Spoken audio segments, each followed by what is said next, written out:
Morning, y'all. I'm nasty. Sorry, excuse that. I've been I had one of them overachiever days.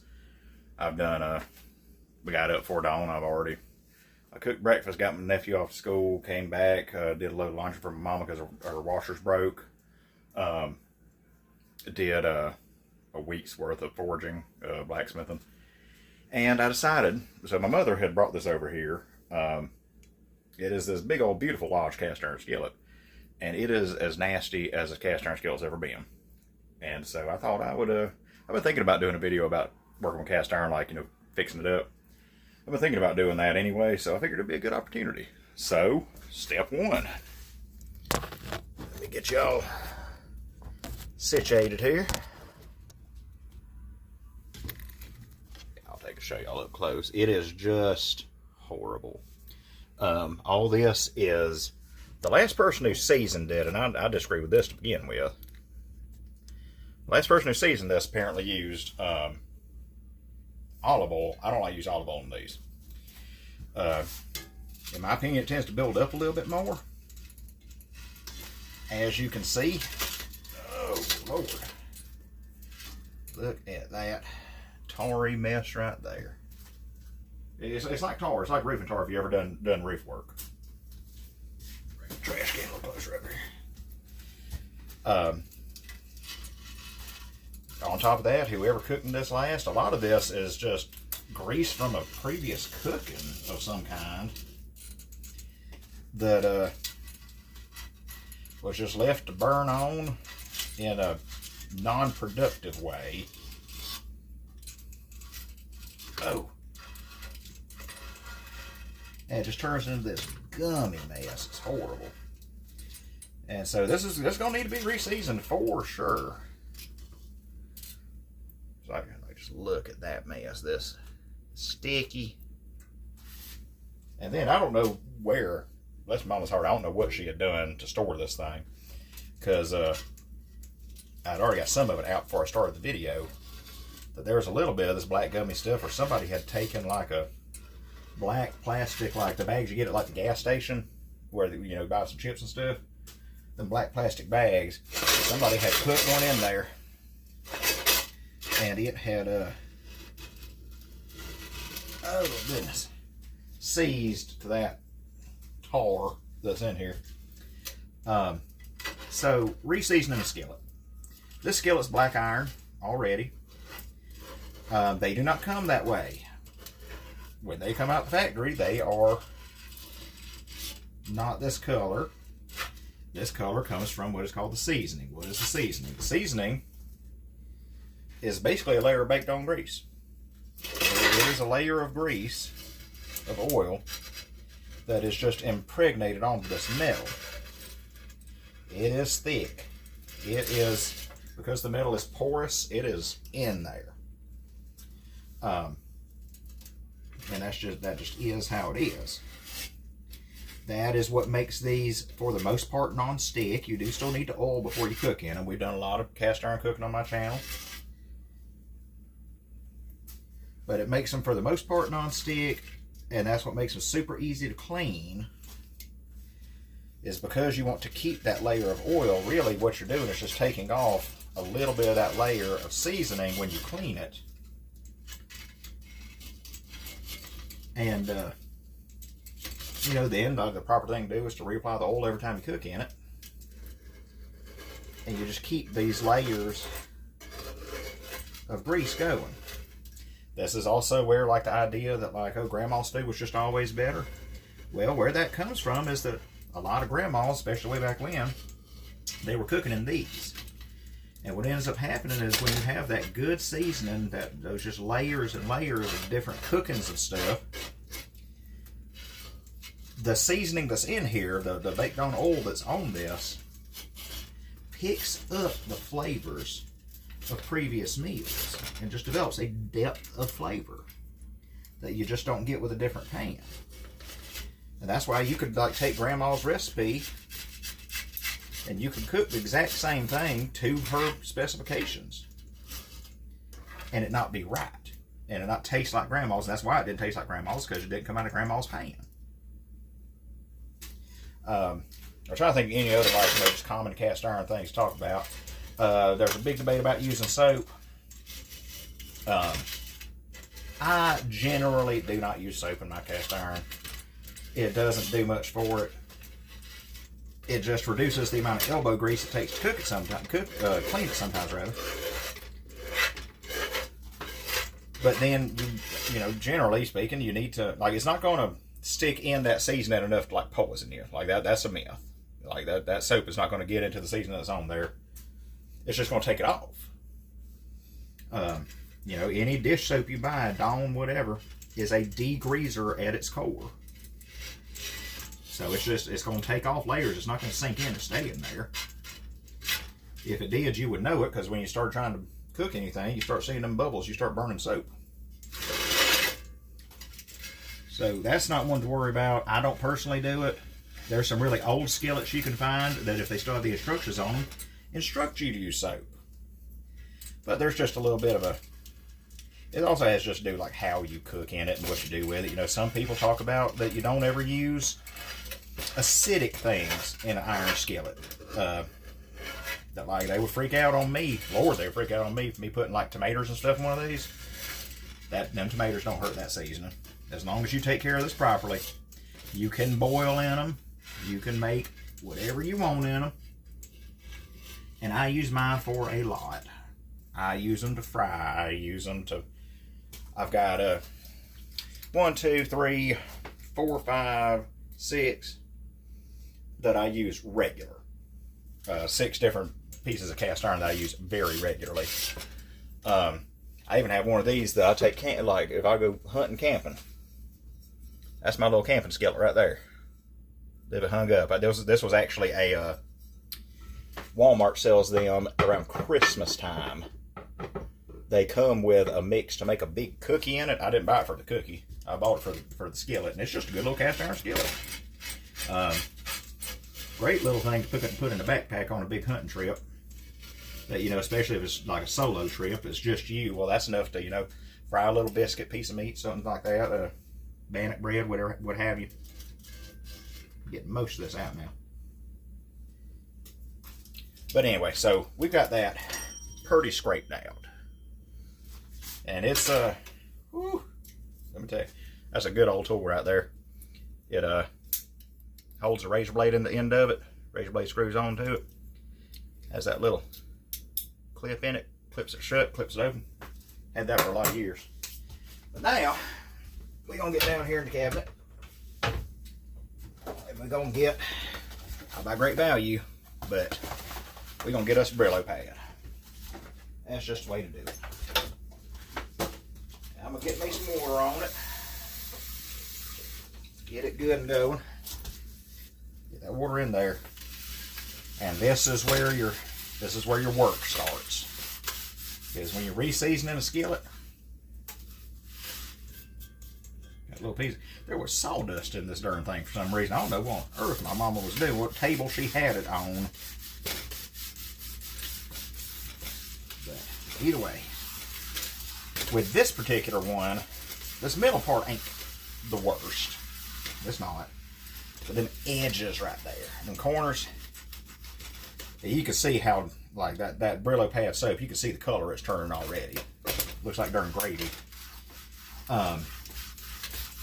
But to me, a Brillo pad, if I'm re-seasoning, now if I'm just cleaning one out real good that already has a seasoning I'm saving, I would not use the Brillo pad. I would take and just get a pad of steel wool. You can buy quite a lot of steel wool at a Dollar Tree, actually. They sell packages that have these. It's a little pad about like that, and it comes 10, 12 of them for $1.25. So that's where I buy my steel wool for that sort of thing. It's a fine steel wool, but it works for this. But what we gonna do? Oh goodness! And you can feel when it's coming up. We're just gonna give this a good cleaning right there. Set that down.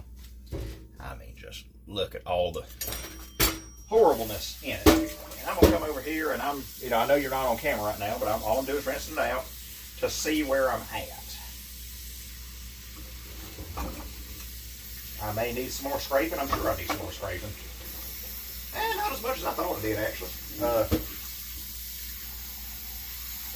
This is, by the way, a very large pan. I don't know where my mama got it. I love this skillet. I might try to pilfer this one off of her. I use cast iron more than she does. Good old large skillet, though. By the way, when you get these old skillets, Lodge brand, a lot of the times they won't have the lid with them. I ain't got the lid for this one. Most Lodge products do have a lid that goes with them. Let me see. Most Lodge products do have a lid that goes with them. And a little more scrub them, but not much. You can get on their website, and they sell replacement like lids and stuff. Generally speaking, you can find what you're looking for. When I talk about the layers of baked on seasoning on this, by the way, I'm going to try to show y'all this. You see, you can, yeah, there we go. You see all these little lines that we got in here, scratches. That was from me right then, scraping with this bad boy. And all that was is just like them years of layers of baked on grease, making that seasoning. We're getting it down pretty low. Like, you see how deep that layer gets, though. Yeah, we're getting close to ready right here. It's just getting, I just got a little bit more in these, in the corners right there. You can run your finger on it, you can feel it. Like, you absolutely can feel where it's at, where you need to work on it at. We just get it all around. All right, I think that's going to about do it. Let me rinse one more again. And this is a thing too. This cast iron, this is absolutely something that's like, once you get good at, I mean, sure enough used to cooking in these cast iron skillets, it gets to where, like, you don't want to cook at nothing else, and it gets to where, like, you have trouble cooking and other stuff if you build the habit enough. Because you do cook in a different way with these than you do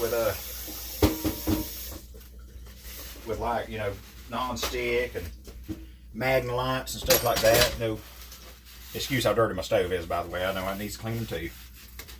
Always busy, always something to do. All right, so I can see places where I've just about got it down to bare metal. That's what we want. Right there. Yeah, that's good. See how dry that looks now? That's what we're after. So what do we do now? Well, we get out. Oh, goodness. Excuse me. We get out a handy dandy cookie sheet that's got burnt coal black with a bunch of stuff on it. And we stick it in the bottom shelf in our stove. Then we hit bake. And we're going to put it kind of low. I'm going to put it on 300 to do this. Because you want to like make this a low and slow process. Alright. So got that low and slow. Now, see if I can get behind y'all without knocking the camera. Get our handy dandy oil bottle. And oil it up. Get us another paper towel.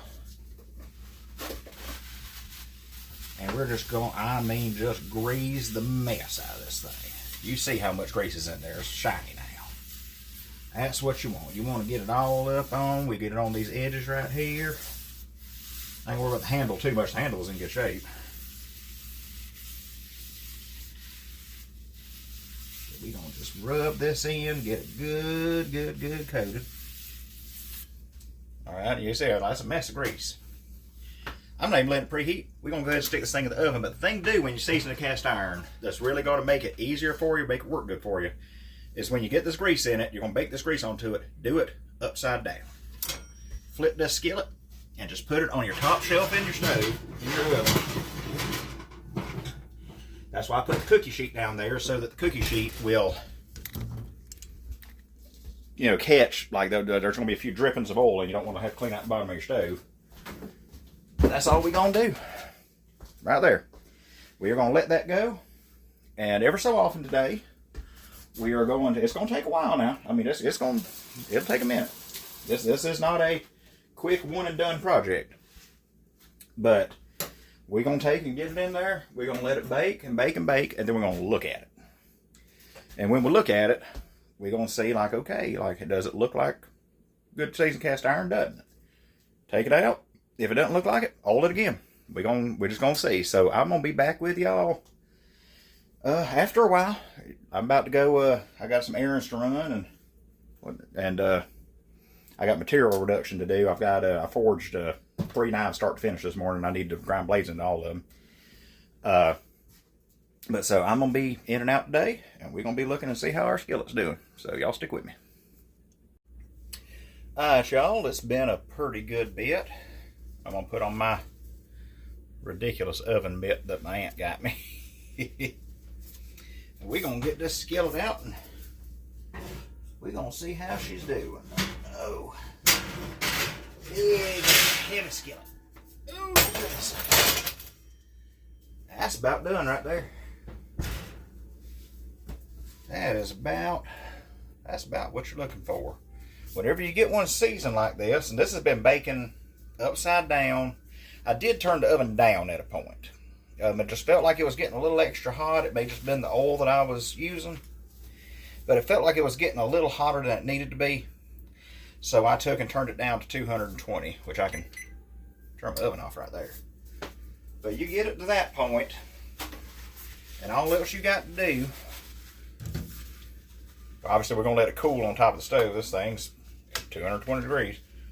But all I'll do, close my lid on my oil, is I'll just take me a paper towel and just hit it one more time. And this will kind of bake that grease in there better as it's cooling off. Like, it'll stay on there. You need to do this step every time you cook in your skillet. Scrub it out. Do this again. Just keep it going. And the other thing I can tell folks, and this is what I tell folks all the time about cooking in these cast iron skillets like this, what's the best way to keep them seasoned is to use them. If I feel like one of my skillets is getting to where it's just not doing the best, I take and just cook like a mess of bacon in it. Something that like has the grease to it, to where, you know, it'll season this pan, keep that seasoning going. But y'all saw how it was early in this video, and y'all can see now that it is, you know, it's shiny. It's got a good coat of seasoning on it. That's really all there is to it. It's not complicated whatsoever. It's really just a matter of,